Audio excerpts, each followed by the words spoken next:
What's up, y'all? If you clicked on this video, that means you're interested in Killing Floor 3, or you just got the game and you're lost. Well, look no further, because this is your ultimate zero to hero guide, whether you're brand new to the series or just jumping into the chaos of Killing Floor 3. This guide will take you from a scared Jesse Elsenberg to Zed slaying Woody Harrelson in no time. I'll be breaking down everything you need to know, from perks, weapons, crafting, and to co-op strategies that will keep you alive in the tougher waves. So let's get right into this. Okay, first things first, Killing Floor 3 is all about teamwork and survival. You'll face waves of deadly Zeds. In each wave, they'll just get stronger. At the end of each wave, it gives you time to restock, upgrade, and or craft new gear, weapons, and items. Your main goal is to survive all waves and to take out the boss at the end. The key things to know is to stay with your team at all times. If you go off by yourself, you're going to die really fast. You're going to get jumped. Next, you need to learn your perk. Learn the character that you're playing as each character has its own unique skills, weapons, and bonuses that only apply to them.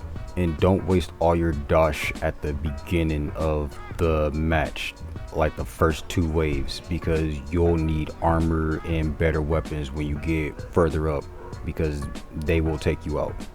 Choosing your perks is basically choosing the class that you're playing, and each class has their own different play styles, unique skills, and weapons that they run with.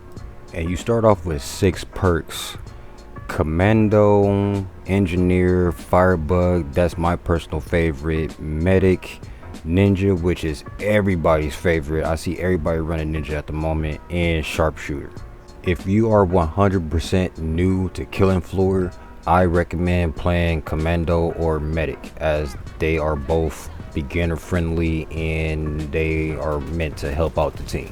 In Killing Floor 3, they introduced a new crafting and upgrading system.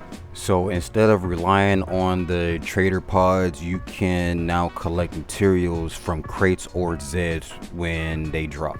Early off in the game, you should focus on upgrading your starter weapons. Don't worry about the higher upgrade weapons, because those are too pricey and they're already as strong as it is. So if you upgrade your starter weapon, you'll have better chances surviving beginning waves each time you run. And speaking of weapons, when you're picking your perk and picking weapons, it's best to pick your perks weapons. Don't pick another perks weapons. For example, if you're playing Firebug and you want the Commando's assault rifle, you can do that, but you won't get the bonuses or the XP boost that you would get if you was playing with all the Firebug's weapons. So at the start, you should be worried about upgrading your starter weapon, and please always upgrade your armor and keep your eyes on your ammo. You will be very upset if you die with no armor and you have your strongest gun with you. You will be very upset. So please keep your eyes on your ammo and your armor. So now that we got all the basic stuff out of the way, now we're gonna talk about what to do when you're in game. First things first, these are not zombies, they're called Zeds. Why they're called that, I don't know. Zombies are brain dead, and I'm pretty sure the devs at Tripwire went the whole Shaun of the Dead route. Any zombies out there? Don't say that. What? That? What? That? The Z word. Don't say it. Why not? Because it's ridiculous. But when you get in the game, the first 4 waves is just nothing but Zeds. You might find some heavier ones with chainsaw blades that can scream at you and all these different special abilities, but you'll only be fighting them. And the best way to take them out is a headshot. By doing so at a consecutive amount of times with your team, it will activate a Z time, which means the entire game will slow down for a couple of seconds allowing you to either get away, get some kills, or do what needs to be done within them 4 to 5 seconds. If you're a fan of the Left 4 Dead series, you know that staying still will get you taken out a lot faster, so you have to keep moving. There is no stopping. You can stand still for a little bit, but once you get to wave 3 and up, you'll have to start moving around.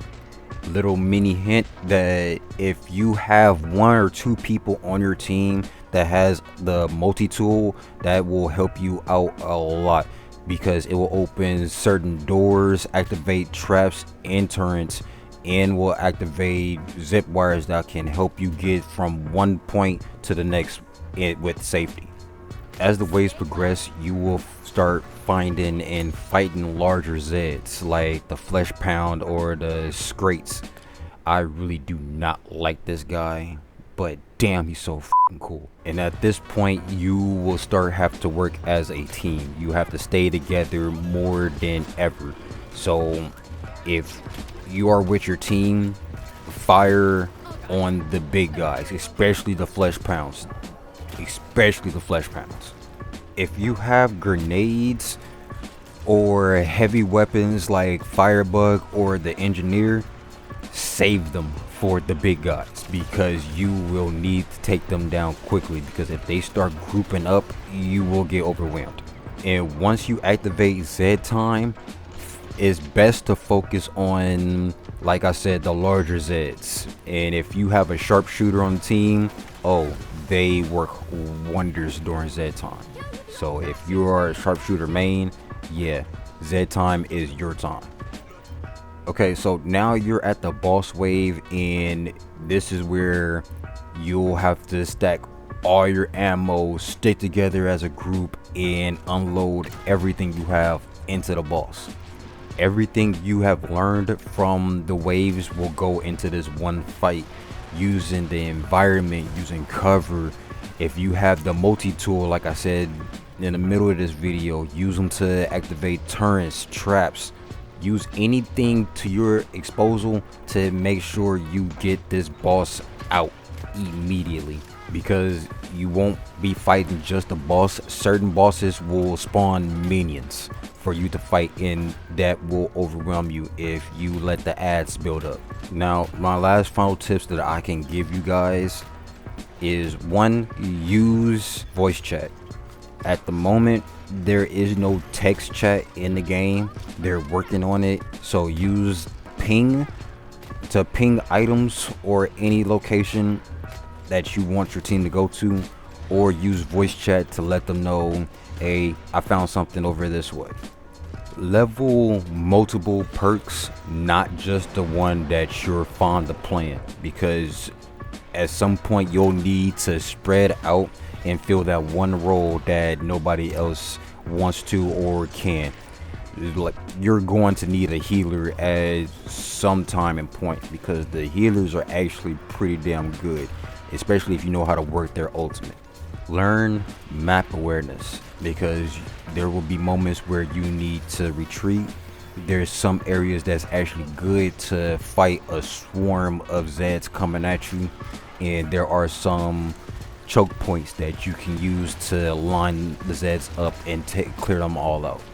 Now, this last tip only applies if you're playing in harder difficulty other than normal, and that is find a good squad or friends to play this game with, because when you get to the harder difficulty, it can be very tedious, and you'll need to strategize and work with your team to get out. And there you have it, Zero to Hero Beginner's Guide for Killing Floor 3. With these tips, you're not only going to survive, you're going to dominate Killing Floor. And if you found this guide at all helpful, go ahead, hit that like button, subscribe for more gaming content, and let me know in the comments which perk are you guys' favorite and which ones are you going to get maxed out first. I know I've seen a lot of people running Ninja and the healer more than anybody else, but Who's actually running the engineer? Because I don't see y'all often. Now, get out there, stock up on ammo, level up them guns, get them perks ready, and I'll see y'all on the next one. Hey, remember, have a great day.